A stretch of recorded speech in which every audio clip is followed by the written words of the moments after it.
We are live and direct from the Keeper's Corner, where Samson Snakeatorium intersects with Canadian reptile adventures, and the USA just proves to be better than Canada. Oh wait, that's not the same. No, that's not the same. All right, I'm sorry. So guys, we have a special guest tonight. Jason and I are honored to have a special guest all the way from Virginia. So if you just please introduce yourself, sir. Hello, my name is Sean. I operate LEVR Genetics. I'm trapped in LEVR Genetics. I don't know what it is. I'm here. And that's it. There's not much to it besides me and the snakes. He's trapped in LEVR Genetics. We are now part of his experiment. Not necessarily true. I'm part of the experiment as well. There are overlords that just pass it down. Okay. So he's part of the experiment as well. I see my wife on here. The only person that's really trapped here is me. Jason trapped me like he got pregnant on me by the third show.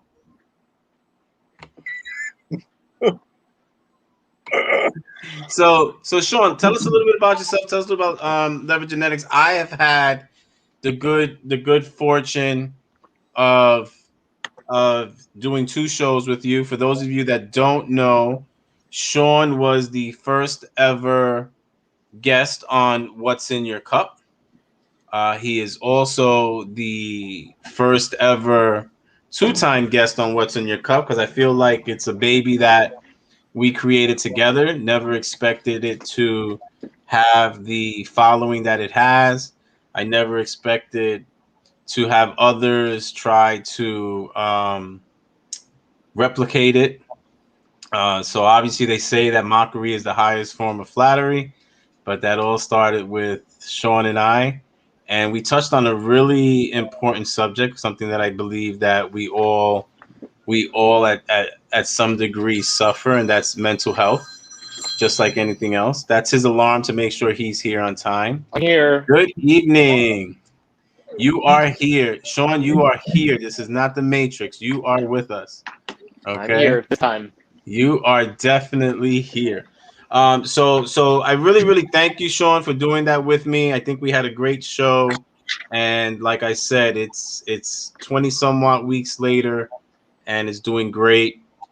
People actually look forward to it, harass me about it. They get up nice and early, and today is our 26th episode, so we have just hit the halfway mark of a year. So I don't know. Did we say like happy anniversary or something? It's certainly been flown by quickly, that's for sure. I couldn't really believe it there when you said 26, and then yeah, it is half a year now. That's nuts. That right? You got Canada has 52 weeks in a year too, right? We still have the same amount of weeks in a year. Just making sure. So Sean, what's going on? There's a lot of stuff going on. What's going on in your world now? Don't bug out like when I do this, right? Oh yeah, bugs out. The full screener. I'll try not don't bug out. We're still here. Don't get anxiety. Jason really loves this. This is when he's shining most, besides doing his ice baby videos. All right, so don't think like we abandon you. We're just giving you the spotlight, okay? But yeah, what's going on? Talk to us about what's going on lately. We want to share, some best practices, but before we get to that, talk about some of the things that you're working on and some of the things that have been taking place. Start anywhere you like. So I guess the thing that's going to happen next is I have a special guest coming to visit tomorrow. There's going to be the first person from the snake community to visit LEVR Genetics besides my close friend Clinton. So that's pretty exciting. And that's a pretty big moment.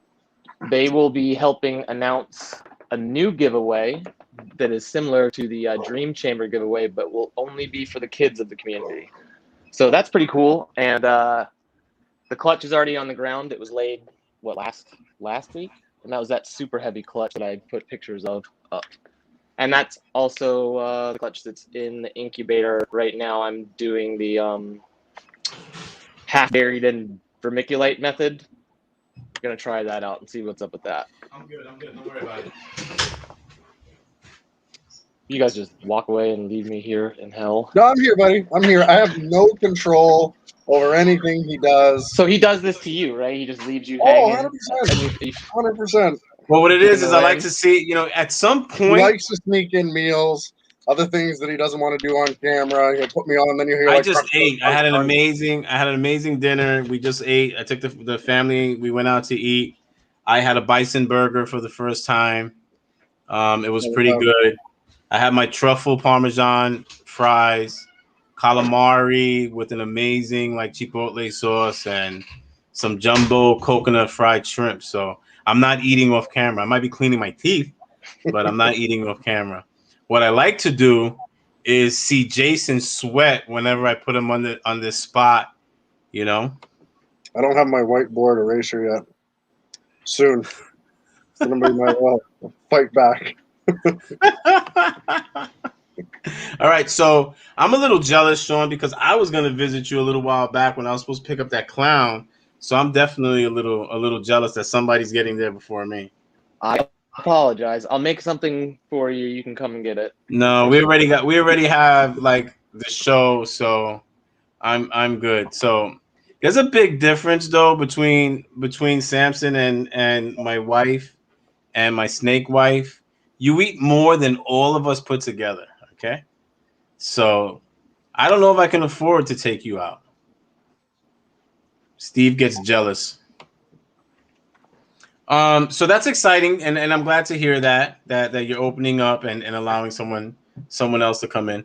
Why don't you tell us about some of the experimenting that goes on in your lab? Because LEVR Genetics is what you consider an ongoing experiment, and we do become your test subjects. So why don't you share with some of the those that you can share? Why don't you share some of those? Which in specifics to which, in regards to which one, like the dream chamber stuff, like We could talk about. We could definitely stuff. talk about that. I think it's one of the things I'm always discussing. Some really original ideas. You know, the freaking stickers and sticker swaps and you know, the letters that giveaways. come like you're being debriefed by, you know, that there's some pretty cool Well, shit. like, so all of that stuff is like, so the grand experiment, right, is like, can I interact with people? I have horrifyingly bad social anxiety. I hate being on camera. I enjoy working with animals. I enjoy like all of the things that I do. I enjoy. I want to be able to share with people, but it freaks me out. So that's my big experiment with LEVR is, can I interact with people and not freak out every day? And then like all the debriefing things and like just the clandestine language and stuff is just a way for me to kind of hide, because I prefer offering a way more groomed version of myself to the public than the live version, and that's just my anxiety mostly. And also I just use this as an extension of my creativity. I was always artistic as a kid, and I actually went to college for sculpture. I don't even know how to get into that, but yeah, it's an art project too. It's just a million different things. And it stands for limited edition variant reptiles. If you don't know. Okay. I wondered what it stood for. And that harkens back to my my super nerd days, where I was a huge action figure collector. I like comic books, but I like the action figures more. And I went down the wormhole like late 90s, early 2000s of like collecting like every variant of the same stupid figure, right? You would have the regular one, the glow-in-the-dark one, the fucking clear one. This one's in a box that you can't even see it, and it's not open, all that shit. Yeah, so that's what LEVR is. I want to make limited edition variant snakes. Not a huge amount, but they should be cool, and stock will change year to year. Never know what's going to happen here. I'm not trying to be a huge takeover type person or anything like that. This is just something I enjoy, and hopefully people enjoy sharing it with me.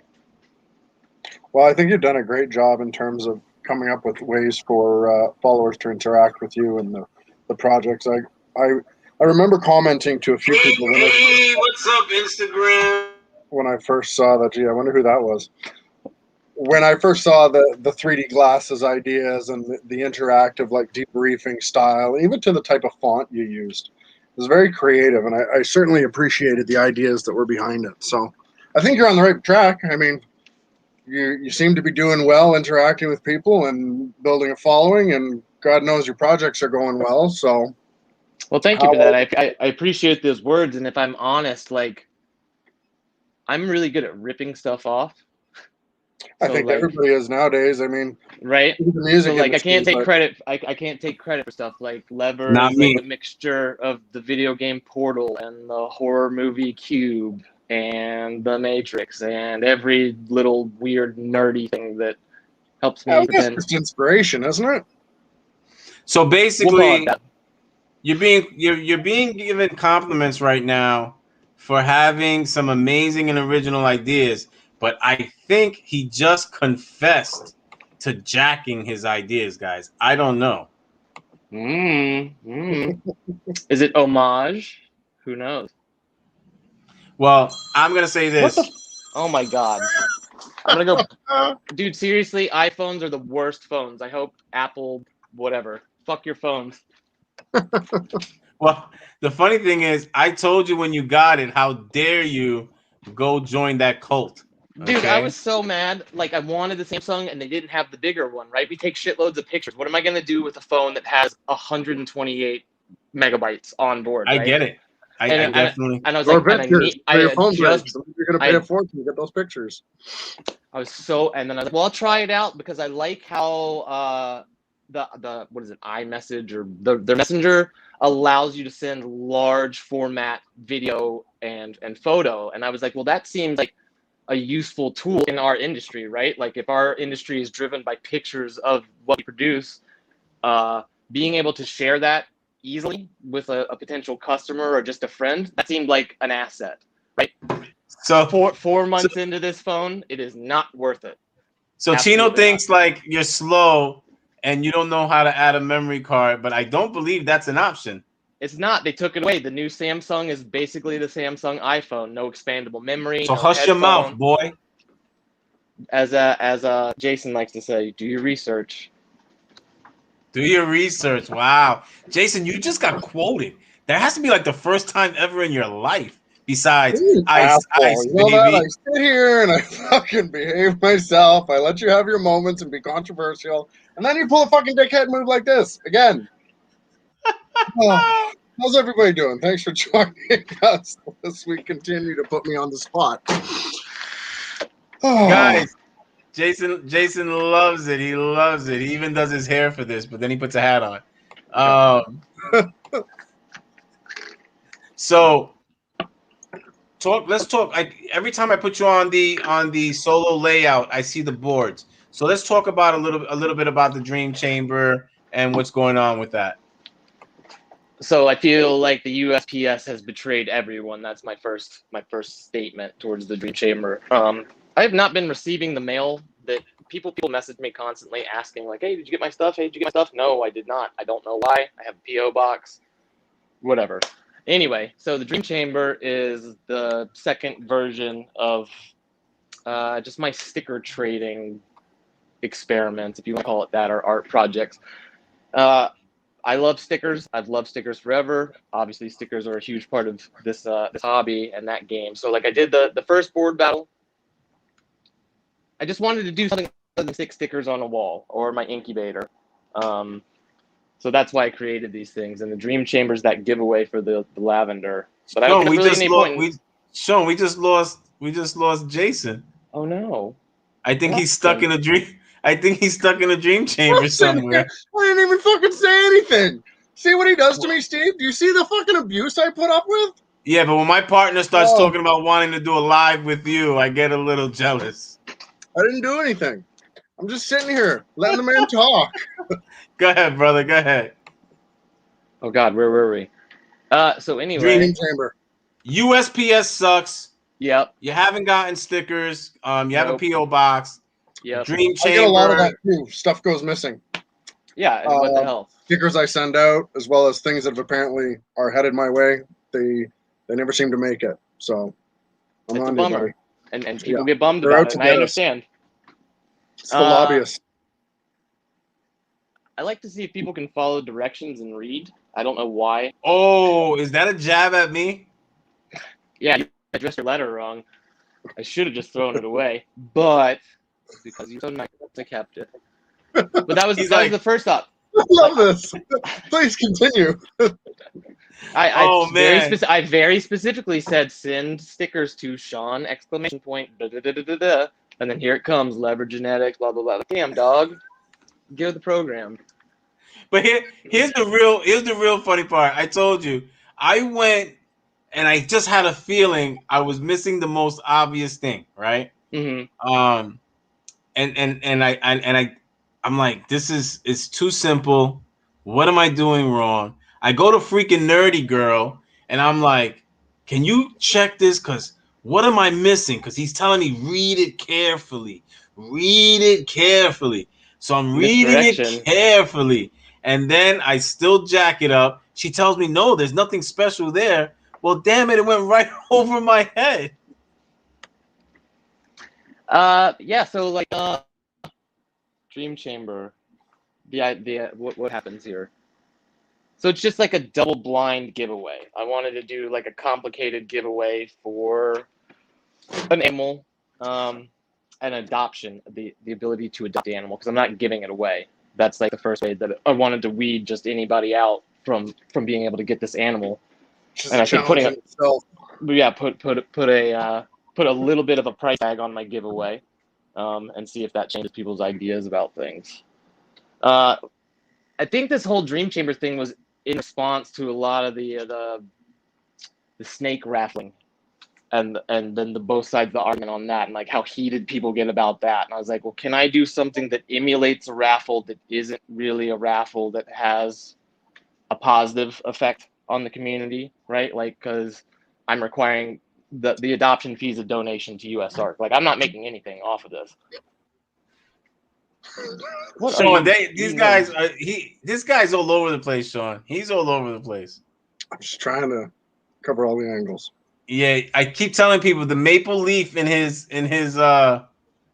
logo is not really a maple leaf. There's a hidden leaf in there somewhere. You're What's not in the that only one, coffee? Sean, that has hidden leaves. All right, Mhm. he has a little hidden leaf there. Okay, he literally pulled out the hemostats because Yeah, if anybody needs me to do their snake cleaning, all the way from I'll pick you Canada, up a pair of Shamir tongs. all those aren't called tongs anymore. They're not called hemostats. Those are called Shamirs. I'm sorry, Sean. Sean, we're gonna bring it back. It's been such a buildup on this. We are gonna bring it back. Go ahead, Sean. Finish because you want to know something. Whether and someone else said it already. I think it was 4S Python said it already. Even if he ripped it off, he was the original to bring those insane ideas to the reptile community. And and one of the things as well, I think that I often say it. GMTA, great minds think alike, and you add your flavor to it. And not only that, it's just you. You're a unique individual. For those of you that don't know it, it may have something to do with thin air. Sean is actually 6'4", so don't let this little video window fool you. Okay, he changes light bulbs like without even getting on his tippy toes. You have no idea what that's like, do you? None at all. None. First of all, the little T-Rex arms and being vertically challenged, it's just a bad combination, man. It's just a bad combination.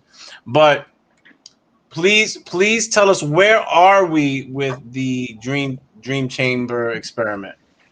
Okay, so as of the original rules, I said that everything must be postmarked by, I think, June 10th it was. So we have passed that now, right? Absolutely. So now basically I'm waiting until the sixth feeding, because that's like the standard, right? You make sure you get your snake to eat 6 times consecutively before you entertain the idea about shipping it to somebody.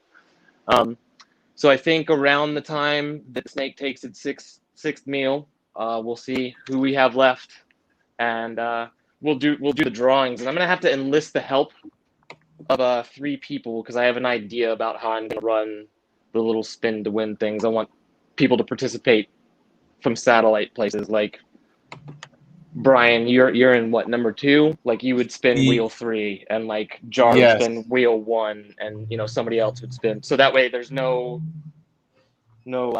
accusations of collusion or cheating, and I'll just spin the main wheel, which is 1, 2, or 3. So speaking of Jar, that's a nice shirt you have there. Right? Oh wait. Speaking of nice. Speaking of Jar, I'm repping my blue weird. Jar. Weird. Jay, where's your Jar Python shirt? I fucking knew this was gonna happen. The second he does this every time. See, if I hadn't been where's my Boy Jar Scout and gotten on early, you would have never known what I was going to wear. I gave it away. Where the hell is Jar? They belong on here with us. I spoke with Angie earlier, and she said that she actually apologized for missing the last couple of shows, but she's supposed to be back though. But yes, I agree. At least he has Atypical, and Atypical mom and kids are awesome. Tom is he probably gets the most abuse in the community, I think, than just about anybody. Somebody's always ripping on Tom. But that's what makes it fun. He's another tall. He got to be about 6'4" too. Oh yeah. And then oh gosh, Cassie or Casey? I always say it wrong. So I want to say Cassie, so she must be Casey. She's short. He's tall, so it's like when they're standing next to each other, you get a whole new perspective. And I know she's the boss, so. All right, so that sounds cool. You're gonna break it up. You're gonna give us more responsibilities. Now, the dream chambers have nothing to do with the positions of the actual boards, right? No, so that's I knew people would be like, I want two. That's the glow in the dark one. The way that's gonna break down is the glow in the dark board. That'll be the chamber that wins, and I'll just put the people from that chamber on the glow in the dark board, and then the other 2 chambers will be the other 2 boards, and that will commemorate like the winner of that.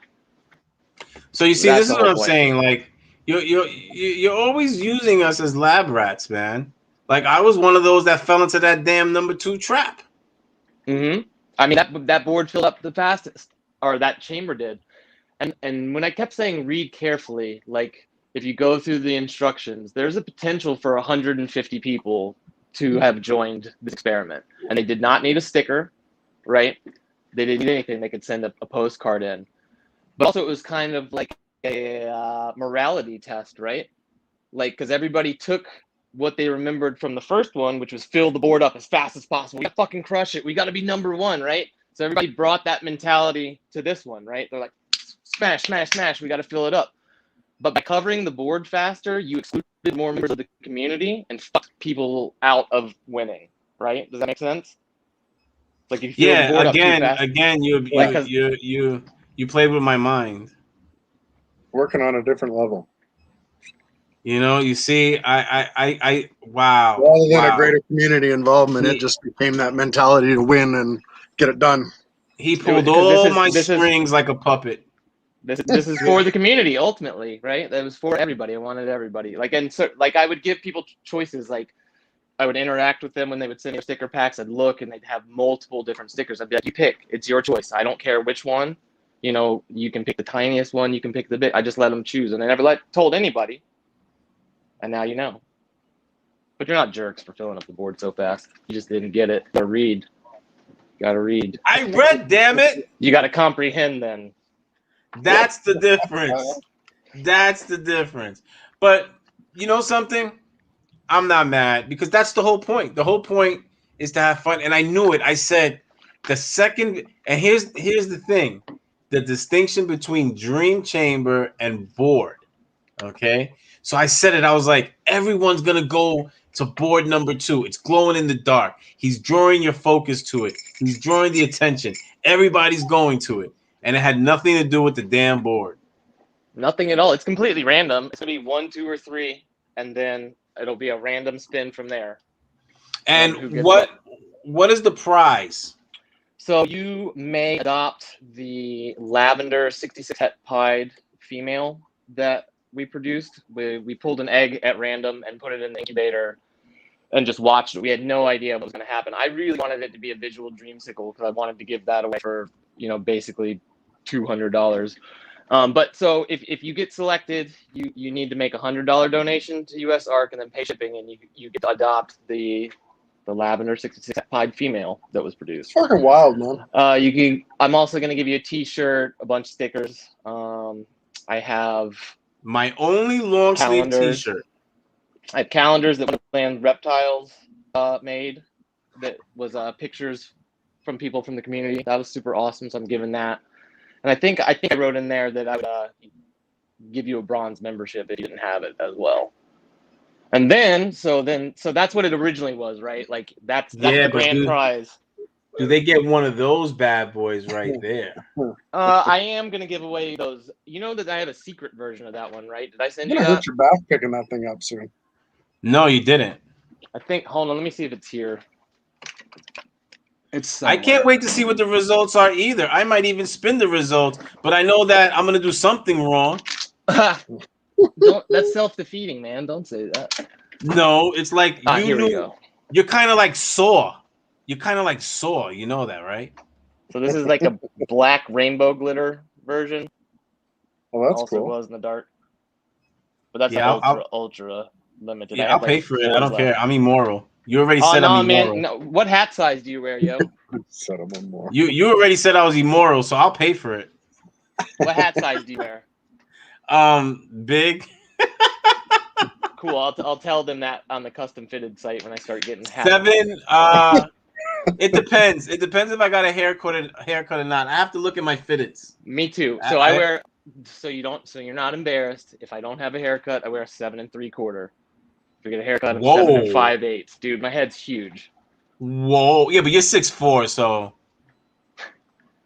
So that was the same size hat, actually, 7 5/8. 7. That's same as you wear. Big head. Whatever. Who cares? It's hard to find. So I think I'm a 7 5/8 when I don't have a haircut. Okay. But Jason, your head looks really big though too. Well, I'm also like 6'2", dude. So you're over 6 feet. Holy cow! I never would have taken you for. We're 26 weeks in. You see about this much of me ever. I see an inch by inch. Down, yeah. So there's literally nothing. And he's never stood up.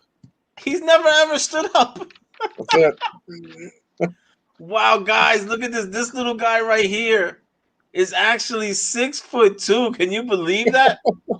Wow. Just wait for the first time we take a picture together. I'm not that high five contest.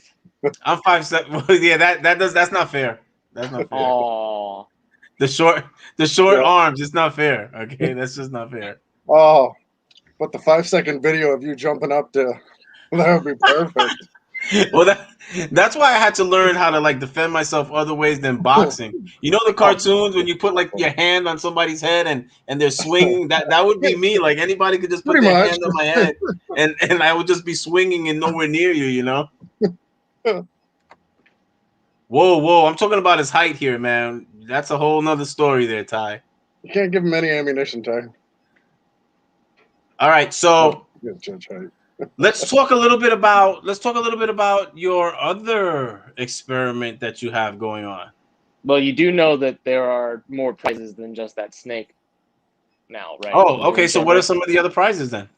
So when we figure out which one's the activated chamber, that's like the winner chamber or whatever. The other 2 chambers are the losers. So we're going to roll those 2. And there's going to be a first place loser and a second place loser because a lot of my friends are losers and whatever. But anyway, so the first place loser, the first place loser is going to get that $300 gift certificate to, God damn it, now I'm going to forget the name, Garrick DeMeyer's store. I won it by accident. I just completely randomly won a $300 certificate to his store. I felt like I did not deserve it because literally all I did was just sign up for his mailing list. So then I emailed him and was like, hey, man, thanks for giving me this. I really appreciate it. Do you mind if I give it away? And he said, absolutely not. So the first place loser is going to get that $300 gift certificate. And then the second place loser will get $100 gift certificate towards us. And then also the first and second place losers will get like the ultra limited white on white print of the shirt that I have, and then I'll destroy the rest of them. Does that glow in the dark? Yeah. I got 2 of each size, and then I'm gonna burn them after I'm done. So So they would literally have like one-offs. Mm-hmm. I hate you. Mm-hmm. It's a limited edition, dude. I came from that shitty world. He already said I'm immoral. I'm ready to buy it, man. Like I'll pay for it. I did not say you were. I did not say you were immoral. You just might have gray morals.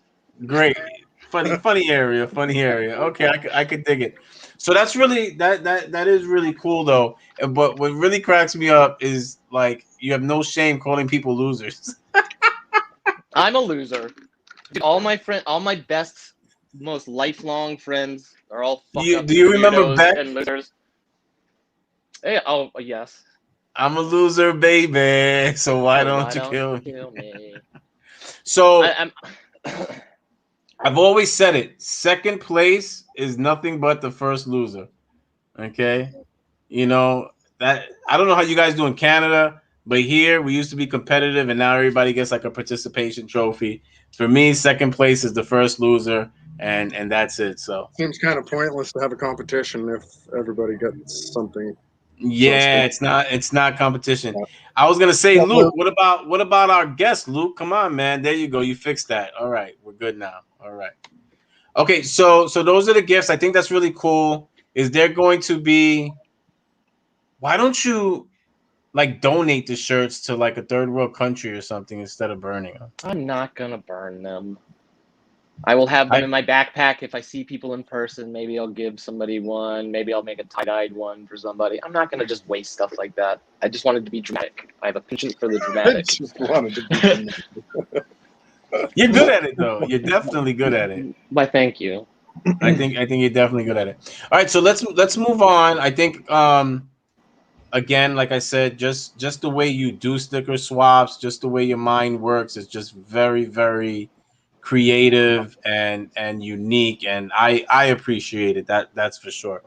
So let's move on to some of the other experimentation that's going on now that you're learning certain things firsthand, like the maternal, or let's just say incubations. What's going on with how you're incubating eggs? So for the Dream Chamber contest, I just wanted to try out maternal incubation. Because it's one of those topics that like I see it come up a lot, and like whenever anybody talks about it, you hear, I'd love to do that. I can't wait to do that. I'm gonna do that one day.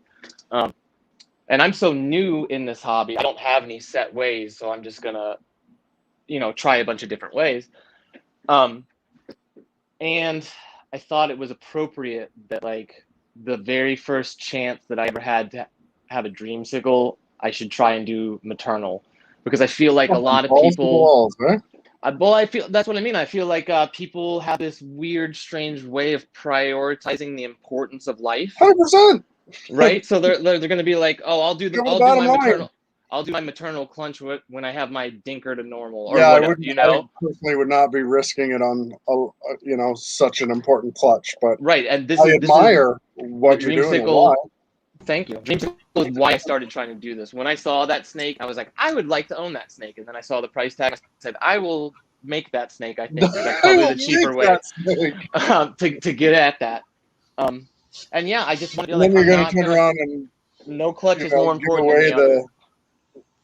Such a close version of it. That's amazing.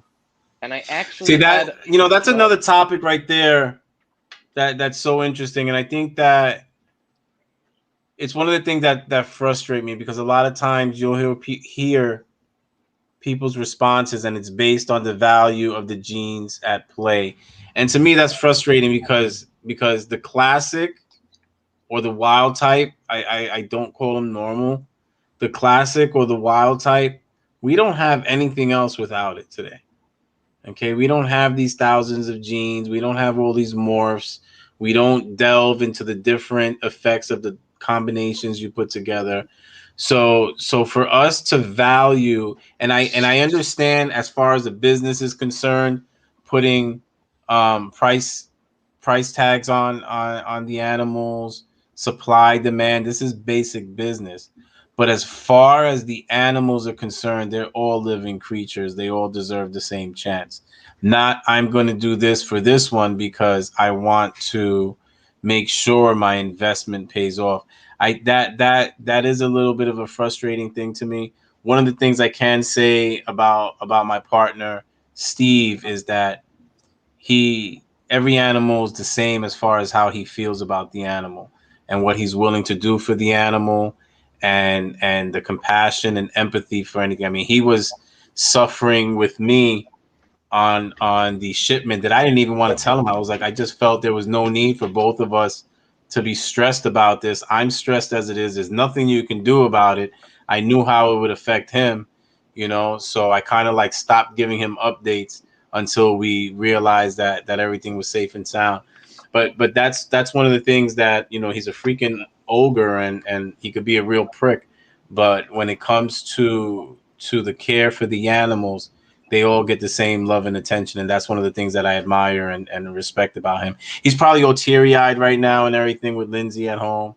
um but yeah, that's the truth. Big hug, All right, buddy. so Angie finally made it after we gave you guys all this love and attention. You guys finally joined us as Sean. Go ahead, Sean, show them what you're rocking, Sean. Sean is rocking the Jar Pythons gear, and I am rocking Blue Jar Pythons, baby. And Just wait for it. Yep. There you and go. Jay is that one of these kids is doing his own thing. You see what I'm putting up with over here? Did you have that channel in Canada? Did you guys have like Sesame Street and all of that? We're Instead, literally attached to you. Like, fuck. so are parasites. The largest unguarded border in the world. Do you guys have that there? I just went to an event with Samson and the family, and there was a whole lot of border patrol. They got a lot of nice toys, man. Helicopters, and they use 2 guns. I don't know what that's all about, but it was pretty cool. So Angie's making yours. Angie loves you. She definitely loves you. Oh, look at this. Angie has an avatar. Okay. All right. All right. I'm worried Uh, because I saw what she did to your shirt, so I can only imagine what is headed my way. I just wish As I've shirts. discussed, especially if you find it humorous, I'm fucked. I just wish that the shirt could be like, like greeting cards, and when he puts the shirt on, all we hear is dun dun dun dun dun dun dun dun dun dun dun dun dun. I was talking about figuring out how to get little sound bites, like you said, when you open the card, looking into what's involved in the cost of getting a bunch of those done, because I had a bunch of different ideas that would just be too much fun. Hey guys, my boss just wants to say hi real quick. Hi, buddy. What's going on, buddy? Hey, How buddy. you doing? So how's everything? How's everything, everybody? Very well. How are you? I'm good. That's awesome. You guys got the right lyric right there. Oh, he pointed out to Jar Pythons. Collaborate and listen. All right, and we're gonna get a live performance. Angie, Jim is awesome that he lets you do all this stuff and doesn't get mad that you give us all this love and attention. Hi, everybody. All right, so where were we with the maternal incubation? It was Oh, awful. well, how far along are you on that? It went terribly. Really? Yeah. I don't think there's enough floor space in the FB40 to run that. Let's see what went wrong with it. So the one in the incubator pipped first, came out. That's the giveaway. Snakes eaten. Awesome. Everything's great. The same day that the pip in the incubator happened, I decided to cut an egg from the clutch, because people always are like, oh, you see a pip, fuck it, cut everything, right? And see what's going on. So I was like, well, let's just do what people do and just do a side-by-side comparison. So I cut that one, and that is a pastel lavender 66 het pied. And I think, number one, I know that they were way farther behind in development than the incubator. I think that's just because of the ultra-stable conditions. whatever. So when I cut it, it was pretty premature. And I think giving it the extra room to move around by opening the egg allowed it to tie the umbilical around itself. So I've then, read a lot of concerns about stuff like that. Giving them too much room gives them, you're stimulating things too early. right, so it had the room to do this. So I had to, on the fly, perform my first ligature yolk And sac how did that separation. go? It went swimmingly. Everything was fine. No worries on that. I kind of drew. I used to be a piercer a million years ago, so I kind of drew gotta on admit, that. that's one of my. It's not a good situation to be in, but that's one of my favorite, remedies to have to do. I enjoy doing the ligatures if necessary. I enjoy the animal medicine, and Brian and I have discussed those lines before. But I mean, obviously, it's not a good thing, but I they've agree always been done for me, and I 100%. enjoy doing them. Like same thing. I've done surgery on fish here before. I've done surgery at home, surgery, whatever, DIY. And no, we never want to have to do that stuff. But I do enjoy drawing on my knowledge of sterile chain of events and proper procedures and protocols, and pretending that I'm a scientist and a doctor all at the same time, and then seeing it come out exactly right. Now, remember, we always endorse taking your animal to a vet, etc., as we have discussed on many occasions, Brian and myself. But to a certain point, if you know what you're doing and you're capable of doing it, and your vet has, in my case, as I've discussed on numerous occasions, here's what you need to do. Here's the run through. You're comfortable doing this. Yes, I'm comfortable doing it. Great. We trust you. We know you're capable. And away you go. And, in a lot of ways, it saves you a lot of money. In the long run, it saves you a lot of stress because you know what to do down the road when it happens again. You know how to treat the animals for whatever the case may be, whether it's dermatitis, whether it's a burn, whether it's, scale rot or mouth rot or an eye, etc.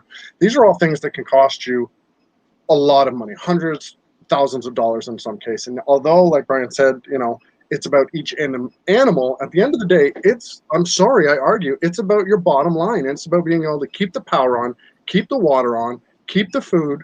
You have to be able to provide for everyone. And I'm very much that, sacrifice a few to save many. So that's kind of where my outlook on the monetary value of things and being able to maintain. And this, again, if you can save money because you know how to administer that particular medicine, or you know how to ligate that umbilicus, or whatever the problem may be, then you're helping your entire collection. You're helping yourself, you're helping your customers, because then you can give better pricing, you can give more swag, you can buy better animals, you can keep better bloodlines. Like, to me, it's really, you got to see the forest instead of the trees. So, and I know that's not the way the saying goes, but that's my point. I mean, so to add on that, like, I try to live my life this way, but that's a dumb saying, but like, live your life like help isn't on the way, right? Like, I feel Plan for the worst and hope for the best. Deep need to be able to dig myself out of every hole. Like, I will call and ask for help, but like, I feel like if I can't fix it, then I failed. And I know that that's like a neuroses or something like that, but it's good to have tools. I'm the same way, man. I'm always, what can go wrong? How can it go wrong? How many different ways can it go wrong? And what can I do to be prepared for it and fix the problem? And a lot of my friends or family say, you're overanalyzing. This is never, ever going to happen. But inevitably, shit happens. And it's never something that you expect to happen when you expect for it to happen. So I'm very much, if you're capable of thinking of all the problems and coming up with all the solutions, then you're going to win more often than not. And you're not going to find yourself in that jam where, what do I do? And you may spend an hour panicking when time is of the essence. And you've got to do something, you've got to do it now. So panicking isn't going to get you anywhere. So I'm on board, man. All right, so you know what? A lot of people don't realize there's a running question that we ask all guests and always comes up every week, but I don't think that anyone knows that this literally started with you, with the conversation that you and I had on what's in your cup. So I'm gonna have to pose the question, and I really did like your answer, and I rode with your answer. So this is going to show a little bit of a difference in opinion, but talk to me. There goes the question. I'm speaking to this? Yes. Yes, Okay. he is directing this towards you. So I will always lean to the KY side of the argument, just because anti-petroleum, water-based, coming from a piercing background. Literally, I'm just bringing my opinions and knowledge from a piercing point of view. We never use petroleum jelly. It's not good for your skin. It's oil. It's not natural. It's not a great lubricant. It leaves shitty residue. You're going to leave that inside of a snake. It's not going to hurt it probably, but water-based, why not choose water-based? I mean, I can understand like the viscosity, being able to lubricate your tools better, and then instead of having to squirt KY and then hold this slippery ass snake, it's a pain in the ass, right?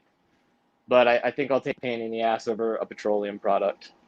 And as far as KY goes, Swiss Navy all day long. KY's for amateurs. Up your shit to the pro level. If you know, you know. If anybody out there is lost. I love it. Oh. All right. So then we have these animals out here that want to just use spit because they don't want to spend $1. You disgusting, filthy animals. What an That awkward image. that was Dave actually hit us with that for the first time. He was like, Yeah. "Well, neither one of them, just."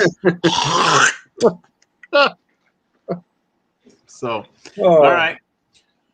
So what can we expect? Well, you know what? Before we discuss expectations, what have you learned? So you've already shared that the maternal incubation, you may have prematurely cut it, created extra wiggle room, which may have attributed to its being knotted up in the How many were affected? umbilical cord. Thank you for first of all, thank you for sharing all aspects of what you do. That's another thing. Some people want to, paint rainbows and unicorns all the time, but you give us reality at all times. So thank you for at least being honest and fair with that. It's not all rainbows and unicorns. And for not pulling a freaking Chris Hardwick when you did have that surgery. Yep, I said it. So what other things have you learned through trial and error that you either have changed maybe some of the things the way you used to do them, or you won't do it anymore because you didn't have the best experience? Diligence with live feeding. That would be what I would say. Setting a time limit for how long a item is going to be in the tub, because I lost a snake at the beginning of the pandemic from awful rat wounds from a rat that had hidden in the substrate for 3 days. You totally glitched out on my end, so I have no idea what you just said, buddy. I accidentally killed a snake by leaving a rat in with it for about 3 days undetected. So I switched my feeding methodology to being strict 15 minutes. If it's not done, it's out. And I don't really feed on a schedule anyway. And this might be weird to hear for me to say, but like I just try and read my animals, and if they look hungry or interested in eating, that's a benefit that I have of breeding my own rodents on site. Is that if the snake looks hungry, I'll feed it. If it doesn't, I won't. I don't feed every week. I don't try every week. I think it's not great. I'm nodding my head because I know what you're talking about, but explain to people who necessarily don't know what a hungry snake looks like. How do you know when one of your snakes are hungry? So it's not like like you do have snakes that will fly out of the tub for a food, right? Like, but that's not typical. When I open a tub, if I see the head in the striking S curve towards the front end of the tub with the rest of the snake towards the back, looking like it's lying in ambush, I read that as hungry. Especially because I do use hides with a lot of my animals. So if they're just in their hide, okay, they're in their hide. But if they have a look to them, man. They definitely like. They can smell the food. They know it's there. They smell the food. They put their face out. They're actively hunting, is what I call it. Well, they've been fed once and they come back again rather than going to the back. Conditioned behavior. A bunch of different stuff. You work with them long enough, you learn to read the body language. And that's all I look for is the body language. And I don't necessarily agree with trying to feed every week. I treat all of the animals under my care that way. because it doesn't happen naturally in the wild. Now, I don't say that I underfeed. I'm obviously maintaining good health, body shape, things like that. But to me, there's got to be like some sort of issues with like regenerating digestive juices, putting excess stress on the metabolism, right? Because we know that like for whatever it's worth, their metabolism speeds up 5 to 6 times when they're digesting, and then it slows back down for them to go into snake mode. So it's like, are you always stepping on the gas pedal? And I'm not saying like power feeding or anything like that, but even weekly, like. Well, I think you're sharing a really great topic, because the fact of the matter is they're not, and we've discussed this before, they're not on any schedule in the wild. If they eat 12 times a year, it's not absurd, and they're not they're not undernourished. Okay. You will find ball pythons in the wild that will have other animals in their digestive system, because they did not find rodents, and it wasn't available, and they're going to do what they need to do to survive. They're not normally arboreal, but if they need to climb a tree to eat a bird, they will climb a tree to eat a bird. Obviously, we've discovered that rodents are the best food source for them as far as what they need and the nutritional value. So I'm totally in agreement with that. I just want to say, the fact of the matter is, just scroll through Instagram, and I'm not saying this to insult anyone, but most of the animals I see on Instagram are obese. That you are overfeeding. You may not realize that, but you're giving either the inappropriate size, or you're feeding too often. And then you wonder, why is my animal regurgitating, or why is my animal gone off feed? The thing is eating for a year and 3 months. It's not hungry. Okay, you're expanding it at too fast of a rate. And again, we're not talking power feeding. We're talking about inappropriate feeding. They're not on a schedule. You don't have to feed them every 5 to 7 days. Now, mind you, I'm more of a schedule type of person, but there's also a reason for that at a certain point. When you're dealing with the numbers that we're talking about, you have to keep some sort of a regiment. Absolutely. You have to keep some sort of a record. Otherwise, animals get missed. You can't have 100 snakes and just be feeding whatever you feel like feeding based on, time and time again, because you're going to miss somebody. Time blends together, doing the same repetition over and over and over again. All of a sudden, you think you fed that snake. Oh, turns out you haven't fed that snake for 4 weeks. So, certainly, I agree. One of the funny things that it leads into, though, like listening to you guys talk about this, how many times do you hear people say, "Oh, that snake's a year and a half old and it's only this weight? Oh, it must have an eating problem, or you must not be taking care of it properly." Or time out for a second, yo. What does this say? You don't want to feed them. Who wants those big? Look at the last clutch. Look at the last clutch I put up on Instagram, where the lightest egg was 103 grams, and the heaviest is 123 grams. And that is definitely a snake that I feed when I feed right. And I understand the volume thing. My methodology is not going to work when you've got 400 things to poke around. I'm working in a very small scale. He feeds them when they're hungry. Okay, he's not on a schedule. He's another one that feeds when they're hungry. He will not feed a snake. If he sees the behavior and he sees it actively hunting or whatever the case, he'll feed. But he also feeds. His girls are all fat. Oh, I was gonna say a bad word, but his girls. He does get the girl. But that's another thing. We're talking about you that's been a breeder over a decade. We can't expect the newer keeper to understand why you're fattening them up the way you are, the amount of eggs that they're putting them out, et cetera, et cetera. So you definitely have a different methodology, but it works for you. I mean, you have 4,000 gram animals putting out 13 egg clutches, so we can't expect a new keeper to understand that and expect to have the same results that you do.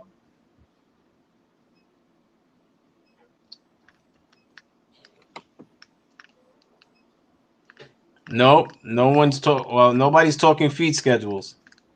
I think something is missed here because we're talking the same way that you do what you do, that you feed them when they're hungry, not based off of a schedule. And this is not my first year. This is my third year, second year producing. So, And these are just opinions and my trial and error, right? And learning. That's the yep. experiment. Everything's an experiment. So speaking about experimenting, now you're experimenting with what you're using as substrate as well, correct? For the incubation? Yes. Yes. And what are you doing with that, and how is that going? It's going well, I guess. I don't really poke them too much. I don't feel the need to look at eggs every day once they're in there or anything like that. So when I first started doing it, the first clutches I did vermiculite with the easy hatch trays because it seemed like the cleanest way to go about it. And then the third clutch was the maternal. And then I'm going to switch over to maternal completely with my stuff, but I want more floor space in the tub because I had humidity issues, I think. And I think just the floor space and increasing the volume of the substrate in there will help with the issues that I ran into. But until I get the larger tubs, I'm going to be in my incubator just trying all of the different methods. Sorry, not to interrupt you, but what were the issues? Were the eggs molding? Were they like what? So this is what I perceived as an issue. After I cut that one egg, I had 2 eggs left in with that clutch, and the next one pipped. Baby looked fine. Stayed in the egg for 3 to 4 days after pipping, and then I noticed that the egg really started to harden and desiccate the way that it does, and it almost looked like the baby couldn't get out of the egg, like I didn't leave. And I sort of freaked out, right? It was my first time doing maternal. I'm not going to risk the health of the animal. The baby definitely didn't look bad, but it looked dried out, right? It looked like it wasn't going to have a great shed. So I was like, nope, took that out, opened the egg, and then put it in its own, or put it in the incubator with its siblings.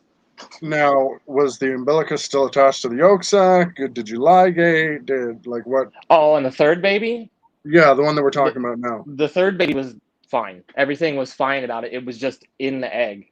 And Like you it felt just like didn't come get out.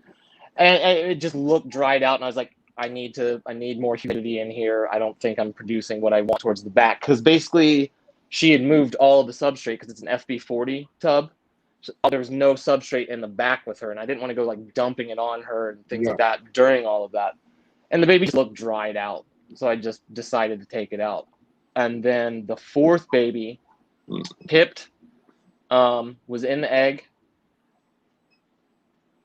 and what happened? I don't remember what happened. Something strange happened that I cut the egg open and the baby was upside down inside and just stayed upside down and looked very odd.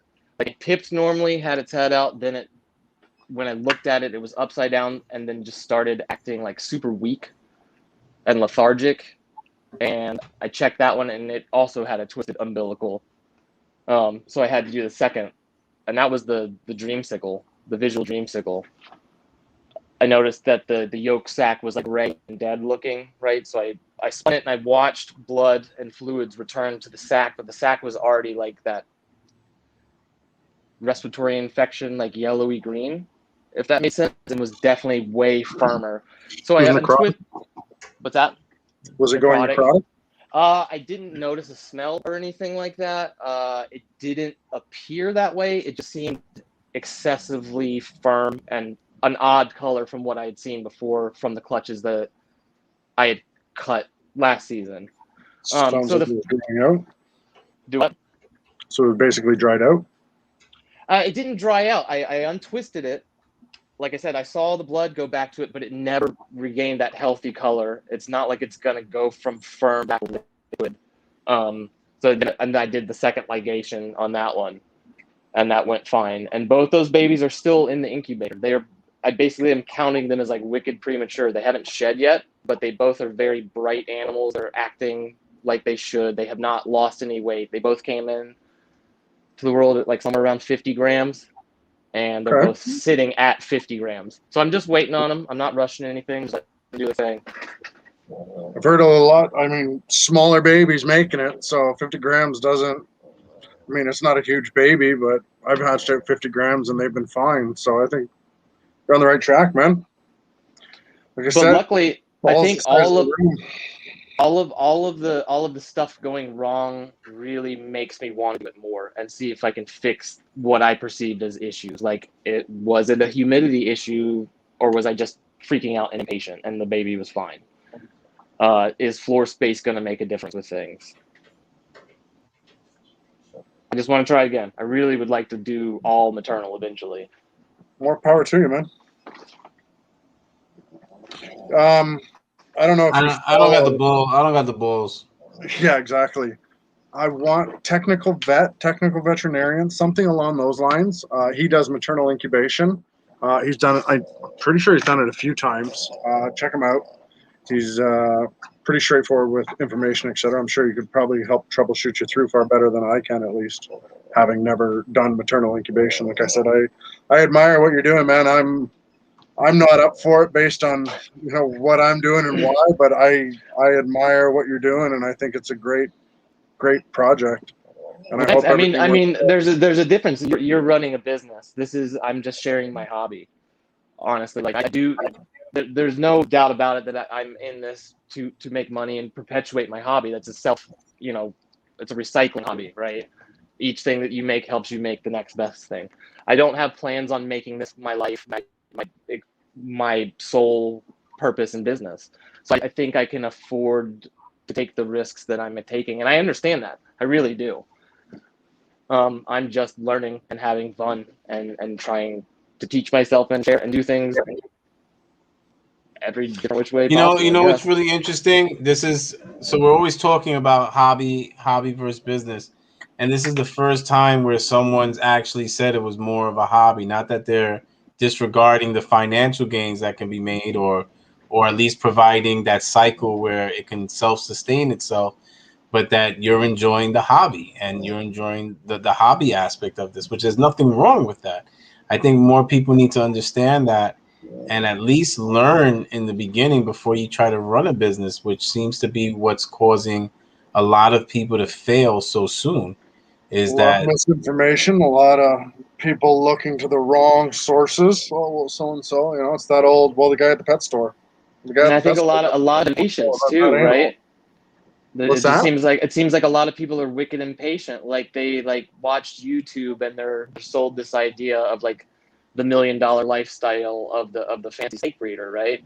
So they dump their $50,000 to $60,000 or whatever they find to become this snake breeder, and then they're not seeing a return year 1, year 2, year 3, or whatever.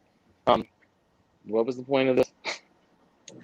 I don't know. Hobby versus business, right? Like, yeah, hobby versus business.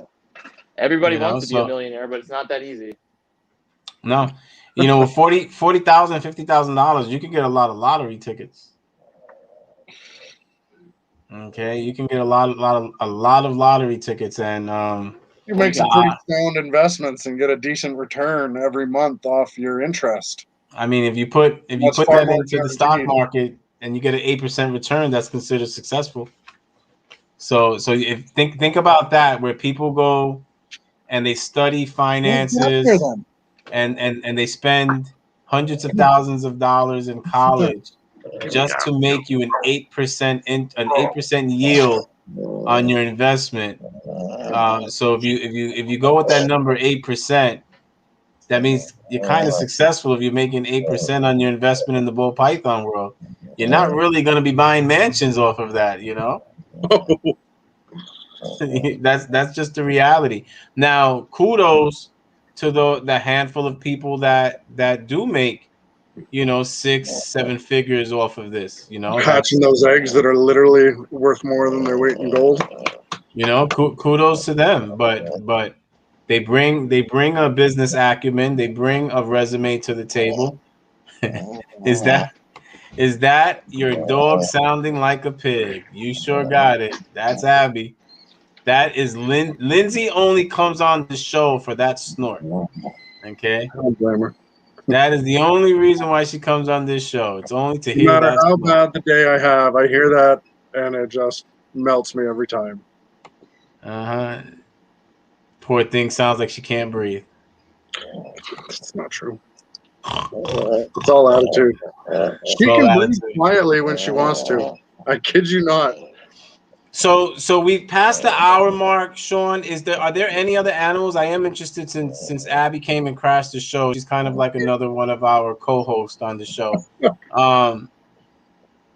Do you have any other animals besides snakes? Let's just say besides snakes. Yes, I have tarantulas. I have goldfish. Goldfish are probably. I told this to somebody the other day. We were talking about just keeping animals in general, and it's like that question: like if you had to get rid of everything and just keep one species or one animal, it would be goldfish for me. I love goldfish. Absolutely. I started with fish, but I wouldn't. I mean, obviously, I got out of it. They're amazingly long-lived if you give them the right care. Are they? I thought that they were short. I was just going to ask you that. Don't they have a really short lifespan? Man, you can get a 30 to 40-year-old goldfish if you do it right. They're super smart. They don't have that goldfish that everybody says. That's funny. Like if you look it up, there's like the world record goldfish could do 27 tricks. Like they don't forget things. They're very communal. They're super awesome. She's not gonna stop. I just met Tuck the other day. I didn't even know that there was a Tuck. And unlike Abby, who's so damn rude, Tuck doesn't come in here snorting all over the place. This one follows me. So wherever I go. Literally, when I get off of this, I'm gonna go research goldfish and tricks and. Yeah, tell me about tricks. That's wild. I'd always heard, goldfish memory, etc. Like you're saying. So they're target trainable, right? I'm not saying like dolphin level. Like I had Oscars, and they were target trainable. They would eat off a fork. I could hand feed them. Wait, time out. Did you say that they're toilet trainable? No, target. Oh, target. I was like, yeah, you flush them down the toilet after they die. Like, I'm like, what do you mean toilet trainable? I would add briefly, I saw a video of an iguana use the toilet. Come up over the toilet, take a shit in the toilet. An iguana. Flush it. I have seen it. It's not bullshit. Blew my mind. She won't stop if I put her down. That's the problem. She's decided that she wants to sit on my lap, and now that's just the way it's going to be. And she'll make even more noise if I put her back down. All right, so you know what we're going to do? We're going to mute Jason. Whenever Jason wants to talk, he can raise his hands.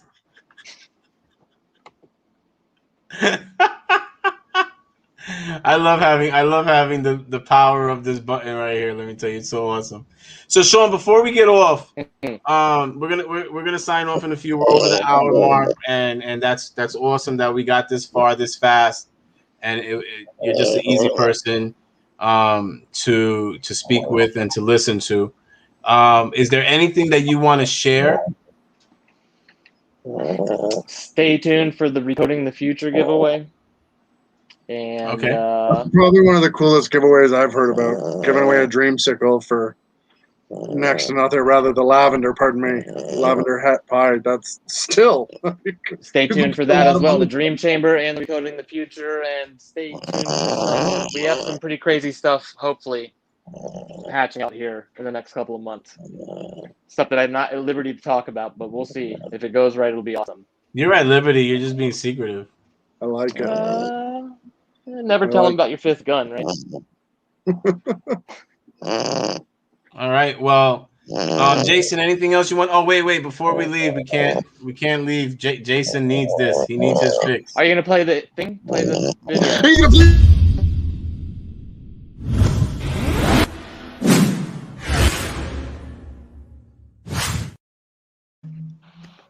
Yeah. The whole time. You're gonna cut me out and do another.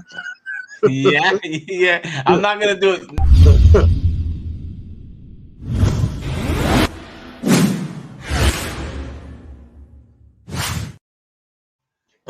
Jokes aside, I love it though. The highest form of flattery. Flattery the whole show. Okay. Here's the highest form of flattery. So that's how I take. What was that? I said it's all part of the fun. It's all part of the fun. I'm just as on board of being a target as he is at taking target practice. Believe me. All right, so it's been great. It's been a blast having you, Sean. I really, really appreciate it. We haven't had too many people cross over the shows and do multiple shows, so it's definitely a privilege and an honor for us to have you on this show and to share your experiences and your Original experimentations. ideas. Well, thank you both so much for having me and speaking with me. I enjoy speaking with you, and Jake is a font of knowledge, and you are a morally gray, funny person. Oh, now you see there, I'm in the middle, guys. You see, he keeps hitting me up. If you only knew how immoral he was, but that's like the Canadian way of life, so it's okay. But we have to develop a repertoire before I start doing it. There we go. So what we will do is we will follow up with you with the results and to share the results after everything takes place. We look forward to that, and we look forward to hearing 100%. more about your Paralite experimentation that's going on now as well. I'm pro Paralite, man. I don't like using vermiculite if I don't have to anymore. I've got some as backup, but I'm Paralite all the way. Oh, so this is vermiculite. We will do perlite on the next one. I have that sitting around. Gotcha. I should I'm have sorry, on this the is vermiculite. Okay. Yeah, we have the pied. I have a het clutch coming in the next 2 to 3 weeks, so I think I'm going to do that one on perlite, or I'm going to do a light diffuser water box. One of those. Just to clarify, Paralite, diffuser, then the egg, because that's how I roll. That's where I'm pretty much. Your diffuser on top. Yeah, I've experimented with a bunch of different ways, and I just find, and I don't like too much moisture in. I understand the arguments, vice versa. I find time and time again that there's mold issues if there's too much water in there, if there's not enough substrate. I like the Paralite because it doesn't absorb the water the same way that the vermiculite does. It's very easy to tell when there's the amount of water that I want in there, which I usually like to see about half the bottom of the Paralite covered with water. And I like the diffuser because it keeps that separation between the two. But it's also important that if you are doing that, set up the Paralite, that you make sure the Paralite is as light and airy, so to speak, so that that it's filled with different channels. I guess what I'm trying to say. I don't like compacting it and leaving it like a tight blob. I'll usually kind of rake it up or fluff it up, so to speak. Yeah, I know Brian's just killing himself in my lack of description here, but that's me. That's how I like doing it, and that's what I've settled on over the last few Well, that's seasons. awesome because you can go and top it off. You can really monitor. I like that. That's one of the things about that pure water system that I really liked was that I've incubated monitor eggs before, and that's a much longer process. That can go 9 months, 12 months, and so the biggest problem then is making sure that you're maintaining the correct humidity. Well, you forget about things. You're doing something for 3, 4, 5, 6, 7 months, and next thing you know, you're like, oh, fuck. You check on the eggs, and they look great on top. It turns out they're dimpled and concaved underneath from a lack of moisture because you haven't been adding that moisture. So I like to make sure, the reason I like the Paralite is, like I said, it doesn't absorb. It's more like a gravel, and it allows me to see the clear line of where the water lies, the water table, so to speak. And I can make sure, without having to open the incubator, without having to disturb the temperature, without having to potentially mess around with the eggs, I can look in and see through the glass where the water levels are at on all my clear containers. I don't put a million stickers on the glass of my incubator. While I understand that, I think without hurting anybody's feelings, I think that's an amateur way of doing things because you're impeding your ability to see what you need to see to make sure these eggs hatch properly. Cover up the sides of it, have at her, but keep your window of viewing open.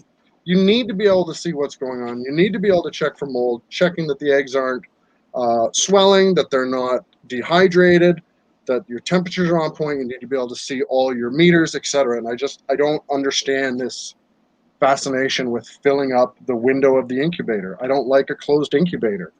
If you have an incubator and you can't see into it without opening it, I'm sorry, but you're missing part of the point here, and that's to keep should just be a door. Humidity levels stable as much as you can.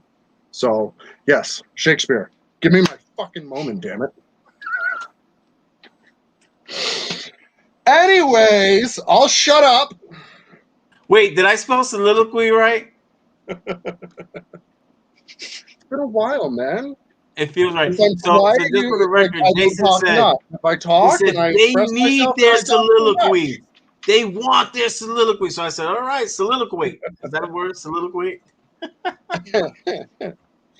So, Sean, again, thank you so much. Jason, as always, it's a pleasure. Cheers, brother. I wouldn't enjoy doing this if I didn't have you to pick on. So I really appreciate it. Look what came in the mail today that I have to send out. Oh, whose logo is that? Oh, it's not mine, you bastard. Oh, does that say Breeders Edition Samson? No, it doesn't. Oh shit. That one must not be here yet. Fucker.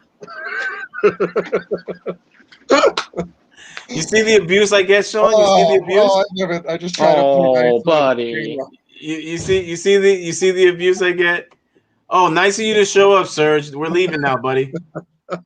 All right, nice Hey, of man, you to show you up. do you with the stickers. That if you can read your temperatures, that's great. But I tend to rely on Or just my use eyes static now clings, versus right? sensors I and have, like- technology because they have failed.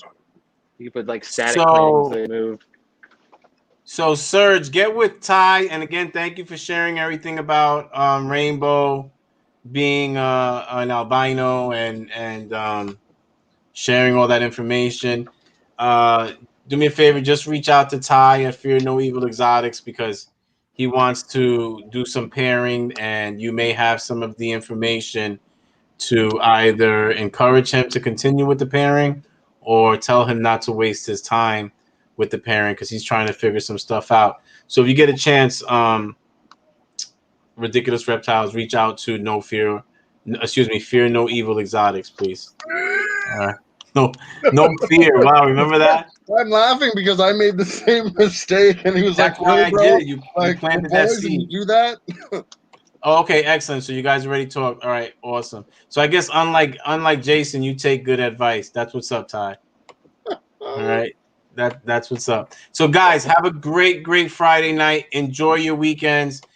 Thank you for having a great so much show for and joining sharing us. so much information and different perspectives. That's what this is all about. Having different perspectives and having some sort, for lack of a better word, and no pun intended, but some sort of science to support opinions, right? Because opinions are just like buttholes. Everybody has one. So Some it's think really more good. than others. That's it. Some are hairier too. All right. So everybody enjoy your weekends and thank you for joining us, guys. Have a happy Friday night, guys. Take it easy, guys. Cheers.